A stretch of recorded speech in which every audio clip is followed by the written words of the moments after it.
On se retrouve aujourd'hui pour faire un petit point sur mon PEA. On est aujourd'hui à 196 000 euros, donc à quelques petits points d'être aux 200 000. Concrètement, il me suffirait d'une performance journalière de 2% pour passer ce cap visuel des 200 000. On voit aujourd'hui qu'on est mi-juillet, on a une performance sur 2024 qui est exceptionnelle, hein, à 17%, bien au-delà du CAC 40. On est bien content d'être diversifié et je pense que tous ceux qui sont concentrés sur la France sont assez tristes de cette année, notamment bien évidemment avec les événements politiques, mais de manière générale ça s'applique à tous les pays. C'est une bonne idée d'être diversifié au niveau mondial. Donc, effectivement, on est bientôt à 200 000. Quelques petites choses marrantes à noter, notamment c'est le passage en positif de ma ligne pays émergents, notamment sur toute la partie Asie, qui reste quand même à un montant monstrueux, hein, ça reste quand même 42 000 euros. Et on est à un total de 0,09%, soit un total de 39 euros de plus-value, ce qui est bien évidemment atroce, et si on prenait en compte l'inflation, ça resterait négatif. Néanmoins, c'est quand même dans la bonne direction, bon, même si hier on a perdu 1%, une fois n'est pas coutume, mais ça fait plus de vert sur le PEA. Et donc il nous reste plus qu'une seule ligne en négatif, c'est les small caps européennes, qui sont à moins 2%. Donc bon, je me fais pas de soucis, je pense que ça va rebondir assez rapidement. Donc ça, effectivement, c'est un palier, j'ai envie de dire, qui a peu d'impact, parce qu'aujourd'hui, ça change pas grand-chose. Mais aujourd'hui, je voulais parler d'un sujet que je trouve intéressant. Souvent, on se pose les questions de combien il nous faut d'argent pour acheter une maison, combien il nous faut d'argent pour prendre notre retraite. Dans la question de la retraite, c'est effectivement une question qui est très compliquée parce qu'il y a énormément de facteurs à prendre en compte. Et globalement, on fait toujours des estimations qui sont très grossières. Et en fait, soit on se retrouve avec une estimation qui est trop mauvaise et donc en fait, on n'a plus d'argent pour vivre à la fin, ce qui est évidemment désastreux.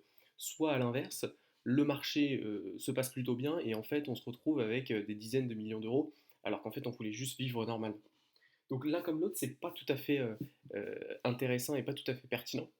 Mais je pensais à un concept un peu plus réaliste et tout aussi important, c'est non pas combien d'argent il faut pour vivre indépendamment, mais combien d'argent il faut pour s'en foutre.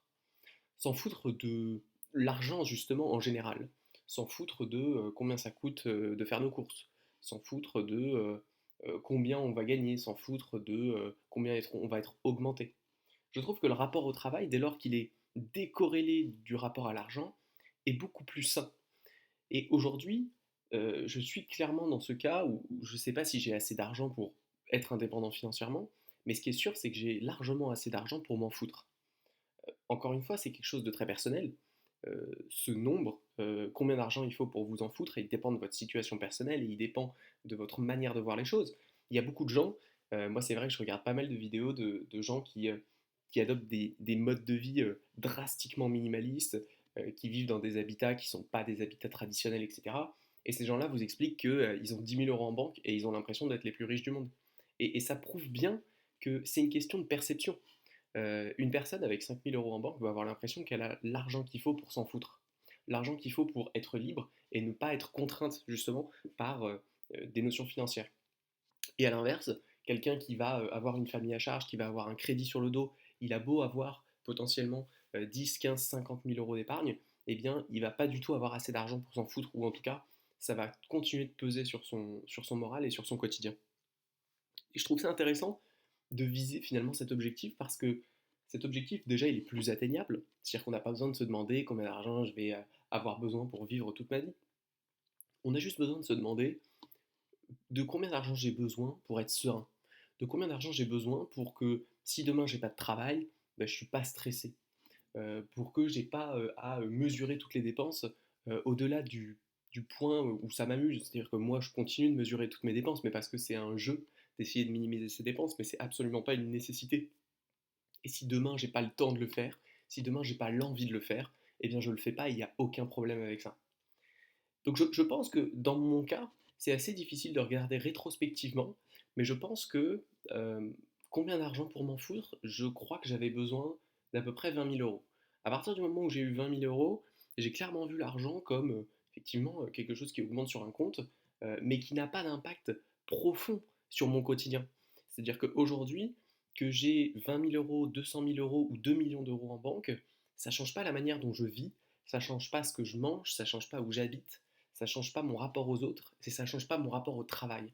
Par contre, si j'avais moins, c'est évident que tout ce rapport-là, il changerait. Parce que je serais dans une sorte de manque et une sorte de crainte permanente. Et ne pas avoir cette crainte, c'est vraiment quelque chose d'extrêmement euh, enrichissant, d'extrêmement rassurant. Et je pense que ça permet même de travailler mieux. Alors de travailler mieux de plein de manières, de travailler mieux d'un point de vue purement pratique, c'est-à-dire que moi je suis persuadé que même en tant que salarié lambda, on fait un meilleur travail lorsqu'on n'est pas constamment stressé par la question de l'argent, quand on n'est pas stressé d'être viré, quand on n'est pas stressé d'être bien vu. Je pense qu'on fait un meilleur travail comme ça. Mais au-delà de ça, c'est beaucoup plus libérateur de mener des projets sur le côté, de entreprendre si on a envie d'entreprendre, tous ces trucs-là, on peut le faire parce que l'argent n'est finalement qu'une sorte de jeu et de bonus, et non pas quelque chose de nécessaire. Dès lors qu'on arrive à dépasser cette notion de nécessité, eh bien on peut finalement gagner beaucoup plus d'argent. Il y a quelque chose qu'on retrouve beaucoup dans les discours un peu ésotériques et de motivation, c'est des trucs du genre euh, une fois que vous pensez plus à l'argent, l'argent vient à vous, quoi. Une espèce de discours d'abondance qui est quasi spirituel et magique.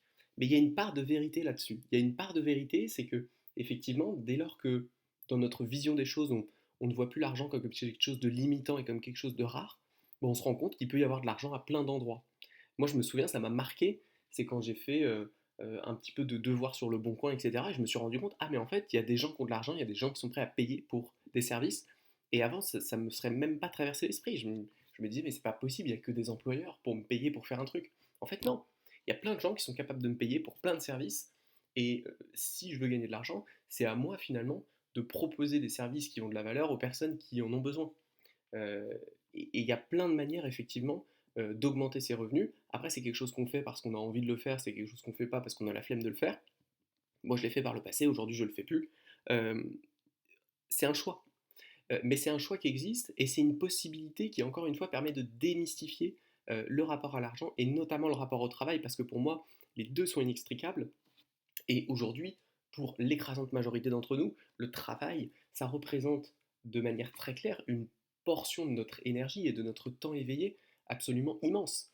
Et donc pouvoir avoir un rapport beaucoup plus détendu, beaucoup plus simple et beaucoup plus, j'ai envie de dire, distant finalement au travail, eh bien ça nous permet d'être bien moins stressé et moins de stress, c'est plus de bonheur.